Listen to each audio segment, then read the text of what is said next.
जल्दी से बताओ तुम्हारा एक सीक्रेट जो इस पूरे सेमिनार में से रिफ्लेक्ट हुआ to that help you to pass the exam. So the basic hello yeah so the thing is that जैसे कि सर सब लोग ऑलवेज बोलते थे क्लास के टाइम में भी कि हम लोग समरी नोट को कंसाइज नहीं करते, लाइक कंसाइज वाला कंसेप्ट को हम लोग कंसाइज करके समरी नोट नहीं बनाते। That is the main point. तो हम लोग जो भी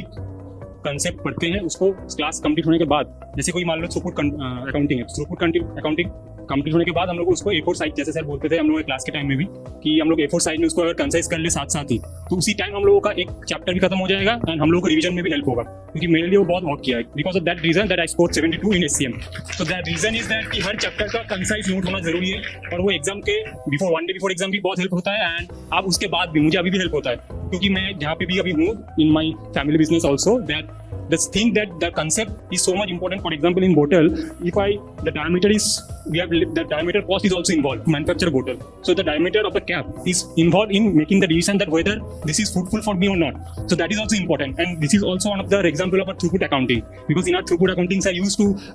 try to give that example in bottleneck, and this is the bottleneck for throughput. So the basic thing is what I mean to say is कि आप अगर कंसेप्ट में focus ज्यादा रहेंगे ना तो उसके एप्लीकेबल आप रियल लाइफ में भी बहुत ज्यादा कर सकते हैं, चाहे आप रिलेवेंट कॉस्टिंग कर लीजिए, चाहे आप थ्रूपुट अकाउंटिंग कर लीजिए। So these are basic things कि आपको हमेशा कोई भी चैप्टर खत्म हो, चाहे वो कॉस्ट हो, चाहे वो अकाउंट्स हो, चाहे वो जितने भी प्रैक्टिकल पेपर के लिए मैं ज्यादा बोलूंगा, क्योंकि थ्योरी के लिए पॉसिबल नहीं है कि उसको हम लोग कंसाइज करें उतना ज्यादा, बट प्रैक्टिकल के लिए हम लोग कंसेप्ट को कंसाइज कर सकते हैं in A4 size paper. So it will help you 1 day before exam and after exam also, even after clearing your exam in your office और in your job also, you can also give them try कि आप अगर कोई भी topic अगर याद नहीं है उसका अगर इंप्लीमेंट करना है तो पहले बार मैं अपना नोट ही देख लेता हूँ। So it will be help you and also thanks to Satish sir, because of that reason also I am able to score that marks, and after clearing my exam also I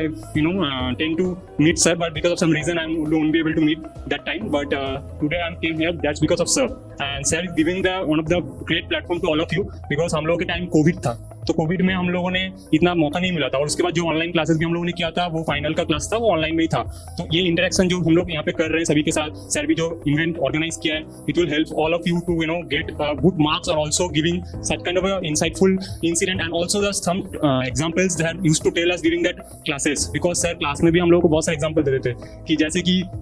हम लोग जो throughput accounting हो गया या फिर relevant costing हो गया, उसमें हम लोगों को कौन सा यूज करना चाहिए रियल लाइफ में भी, कि हम लोग जब डिसीजन लेते हैं तो हम लोग क्यों ना उसको हमेशा सब डिसीजन को एक एक चीज के हिसाब से देखकर देन हम लोग चूज करें। हम लोग हमेशा डिसीजन बहुत जल्दी से लेते हैं कि मुझे ये करना है, मुझे ये नहीं करना है, बट सर भी हम लोग को जब समझाते थे कि आप क्यों नहीं एक बार सब कुछ पूरा 360 ओवरव्यू होना चाहिए कि हाँ मुझे ये करना है, तो उसका कंसिक्वेंसेस ये है, उसका प्रोन्स ये है, तो जिसमें मेरा प्रोज ज्यादा रहेगा मैं वो करूंगा। So that is the main thing that I feel it, and thank you sir again. Thank you Aarzoo, thank you.